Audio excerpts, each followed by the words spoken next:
Chris? Sorry, Ethan. Oh my god, Chris is a bad guy? I remember when the reveal trailer for Village dropped, and everyone just lost their damn minds. Why is Chris evil now? And why is he hot again? Oh! We'd have to wait almost a full year for the answers. But luckily, we had enough Lady D fan art to tide us over. Welcome back to Road to Requiem. In our last installment before the game releases, I want to take a look back on Village and reminisce. This game is very nostalgic for me, as it was the first time for me as a fan that a mainline entry that wasn't a remake released. It was just perfect timing, as I was moving at the time, so my buddy and I were playing it at launch in a huge empty house, so the scares were so much more effective. That baby still haunts me. But it's been 5 years since then, and I haven't replayed this since the DLC dropped, which we'll also be covering in this video. So without further ado, let's jump into Resident Evil 8-ish. Village? Resident Evil 8 Village? Whatever. So we start off with a very nice animation of a story that Mia is reading to Rose. This is really cool and immediately sets the game apart from all the others. Right away, we know that this is going for more of a grim fairy tale type of vibe. But after this, we put Rose to bed, and you can move the ball? I spent like 10 minutes doing this. It's the best part of the game, to be honest. Unfortunately, we do have to talk to Mia, who I'm still kind of scared of after 7. Also, why is there so much food for only 2 people? Does Ethan really eat that much? Chris? What the hell? Sorry, Ethan. No! So this scene marks the beginning of one of the dumbest plotlines in Resident Evil. Yes, it was a cool way to open up the game, but the true Chris Redfield would have immediately told Ethan what's up. Not just stand there menacingly so we can get a cool trailer shot. But our hunky boy is in his edgy phase, so instead he kidnaps the entire family, and we end up waking up on the side of the road with a truck turned over. You know, it's pretty convenient that they crashed right into the tutorial area. Jokes aside, I love this section. We have no weapons, so we're just wandering around in the dark, just terrified. Eventually, we come across the village, and Ethan somehow takes a shotgun blast from this old dude. For real though, how is he not injured from this? This was point blank. But this begins the Lycan Siege, a fantastic intro to the village where we have to run terrified from werewolves. This section is the perfect mix of tense action, giving us just enough ammo and resources to fend off the Lycan attackers. We also hear a radio indicating that there may be other survivors, but we have more pressing matters to deal with as a big boy emerges and chases us. But Ethan ain't no wimp. Wait, what the fuck? Where did he come from? Just as the pack is about to kill us, a castle bell rings out, and they all leave. Yeah, this is just the village section from RE4 with a different coat of paint. After this, we meet Elena and her father. They introduce us to the other villagers. Gee, I can't wait to get to know all these people, and they're dead. It's kind of lame that they set up all these characters just to immediately kill them off. We see Miranda killing a guy, and then she LARPs as the old hag for fun. After this, Ethan is captured by Heisenberg and we're introduced to these goobers. This game is just a cartoon in certain places. We end up escaping, but not for long as we encounter the Duke, who is just a big boy version of the merchant, but he quips now. Immediately upon entering the castle, we're captured by 3 goth girls and their tall goth mommy. Well great, now I don't want to escape. As we explore, Cassandra chases us into the basement. It's here where we encounter these weirdos called the Morokai, I think that's how you pronounce it. But fun little fact, in the village demo titled Maiden, you played as a maid named Ingrid who gets captured by Lady D at the end. In this basement section, you can actually end her suffering and obtain her necklace. But after escaping, we end up confronting Bella and killing her. Once back in the castle, we are free to explore to our heart's content.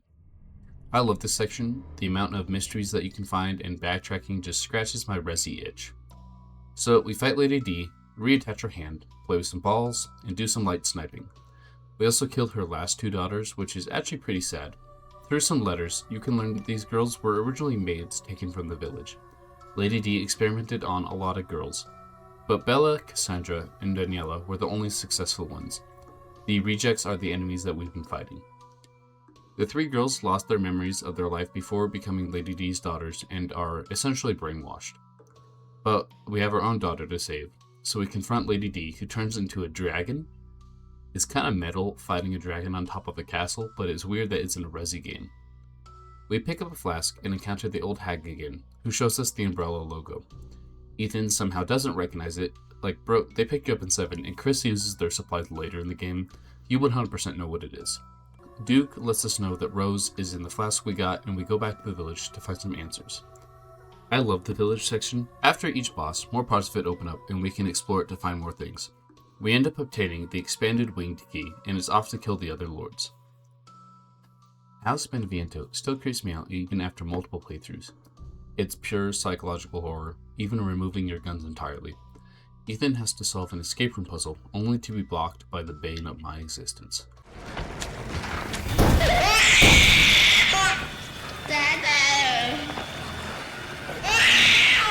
I hate it. Creepy fetus aside, this is actually a really well-written character deep dive. So Donna plays on Ethan's weaknesses and fears. During her pregnancy, Mia was worried about having a baby with Ethan, who, spoilers, is made a mold at this point.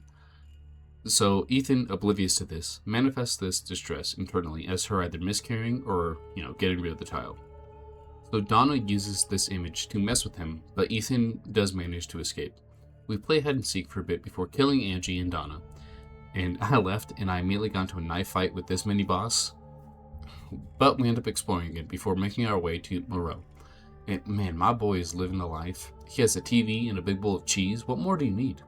Ethan steals his flask, but Moreau traps him and we are forced into this flooded section of the village. This area is really cool, but you can only visit it during this section. This is a big problem I have with the game. Once you defeat a boss in an area, you can't go back to it. This game is almost on rails in that regard. It's a problem that RE3 Remake had as well, and it's lame. Don't do this again, Capcom. We also encounter Chris again, who is stupidly antagonistic. Like, why, bro? Just tell Ethan it wasn't Mia. He's already involved, you dumbass. We end up draining a dam and fighting Moreau in a really fun boss fight, which I wish was just a little bit longer. Heisenberg contacts us and we make our way to the stronghold, but not before going on some side quests for treasures. After fighting some mini-bosses, we run a gauntlet up to the stronghold. This section is really fun, the gunplay in Village is great, and we're forced to deal with multiple enemies from all angles. We kill Urias, the big boy from the beginning, and get the final flask. Heisenberg brings us to his factory and offers us a chance to team up to defeat Miranda, but it involves using Rose as a weapon, which Ethan is obviously against. So Heisenberg, enraged, pushes us into the factory, and this begins my least favorite part of the game, so much so that I'm going to barely talk about it. We face a few different enemies with cool designs, but this area goes on for so long, it's a slog. After almost escaping, Heisenberg mutates for some reason, and we're conveniently thrown right next to Chris, who is finally nice again and tells Ethan what's up. Seriously though, you can have him be our nice Chris the entire game and just have them constantly get separated, like, come on man. But anyways, he explains that Miranda took Mia's place to kidnap Rose. Chris and his group found out, and the events of the intro happened.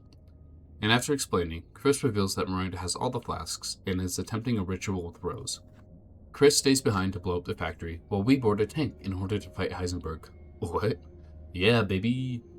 This game took elements from the other games, so it's obvious we gotta copy RE6, let's go! Pew pew pew pew pew pew! Yeah, this fight is so ridiculously over the top. But after defeating him, Miranda appears and reveals that she was behind everything. What? Who could have known? It's not like the old hag immediately appeared after she disappeared. Oh wait. But Ethan drops one of my favorite lines of his. Fuck you, you crazy bitch! And then she rips out his heart, and our boy dies. We then switch over to Chris, and the RE6 isms continue. I never thought that Call of Chris would make its comeback, but here it is. I'll admit though, it's pretty hype playing as my boy.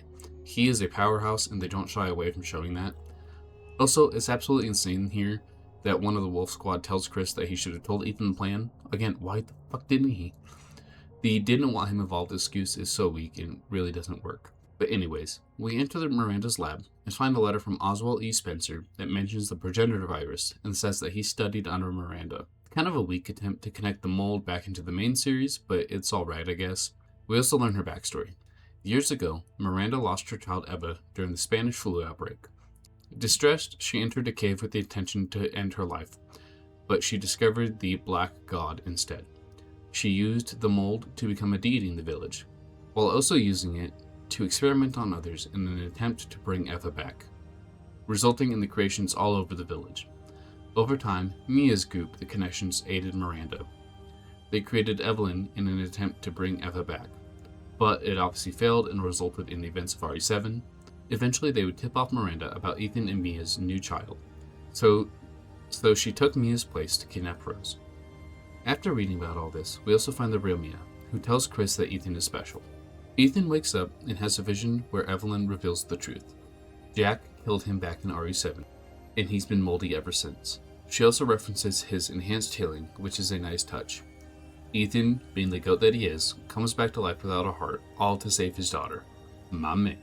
The Duke drives Ethan to the ritual site, and we confront the crazy witch one last time. This fight is tense as she switches between multiple forms, takes away our visibility, and throws insults at us. But our man Ethan defeats her, rescuing Rose. Unfortunately, it's too late for our hero, as his hand crumbles away. Chris, desperate not to lose yet another comrade, urges Ethan to keep going, that his family is waiting. But it's too late. Our hero asks Chris to watch after Rose and faces down the source of his trauma, the Black God. Watch over her. Teach her to be strong. God damn it.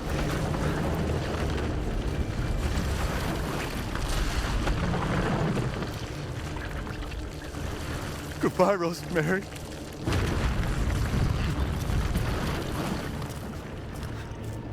Ethan.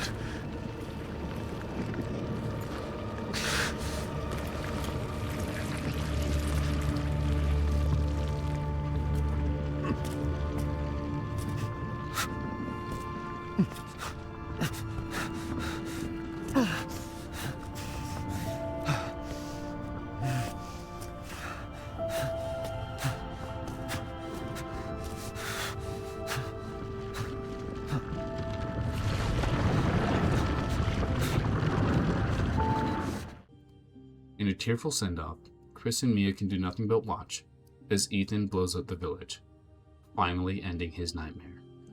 This game is a roller coaster, in a literal sense, as you are carted from one attraction to the other without much freedom to choose where you go, and in the narrative sense.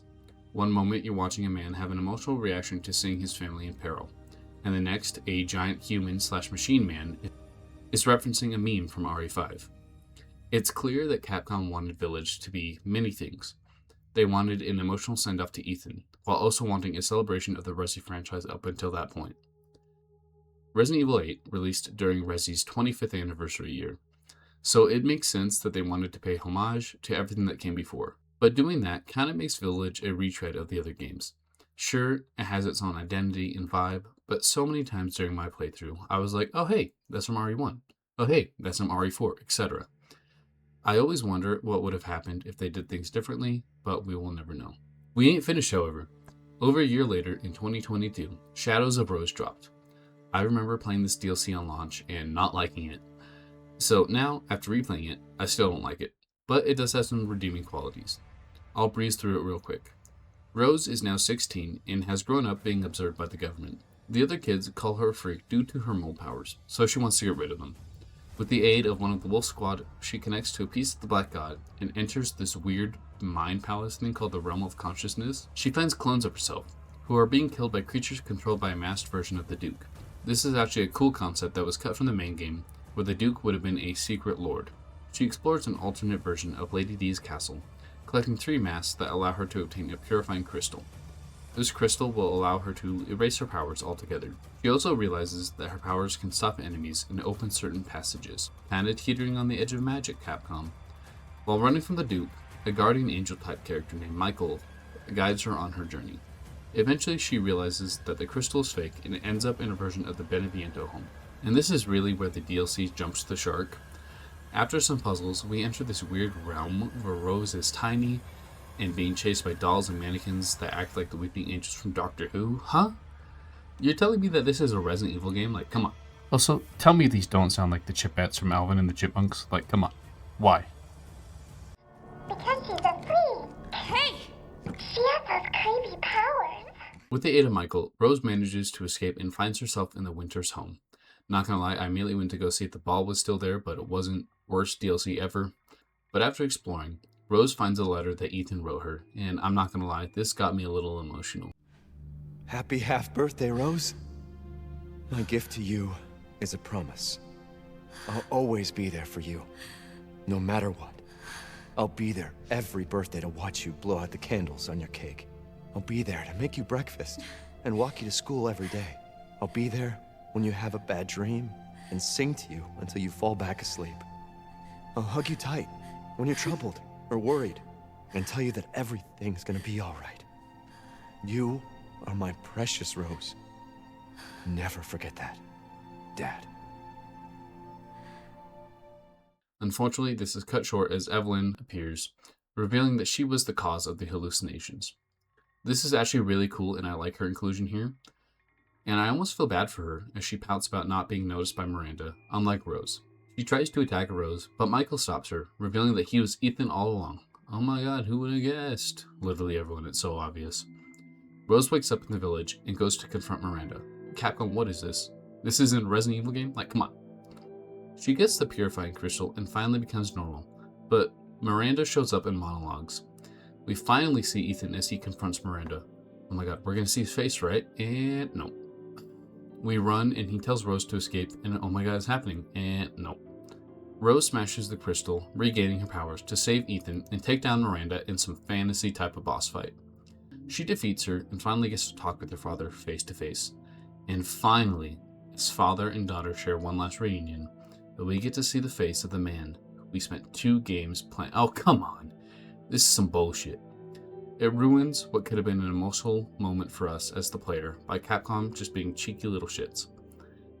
After saying goodbye, Rose returns to the real world and visits Ethan's grave, showing that he is still remembered after all this time. Yeah, this DLC has its moments, but it's so bizarre I'd rather never play it again. No thanks. But in conclusion, Village as a whole is a mixed bag. But it's a jumbled bag with a lot of good stuff and only a few bad things. There are some strong character moments in here, along with fantastic gunplay and boss fights. But the railroading takes away from exploration, and some story decisions are just downright awful. Village will always be low on my replay list, but I'm always pleasantly surprised when I do replay it. It's a good game with some not so good elements, but overall, the ball makes it the best Resident Evil game ever. I love it so much. Bye!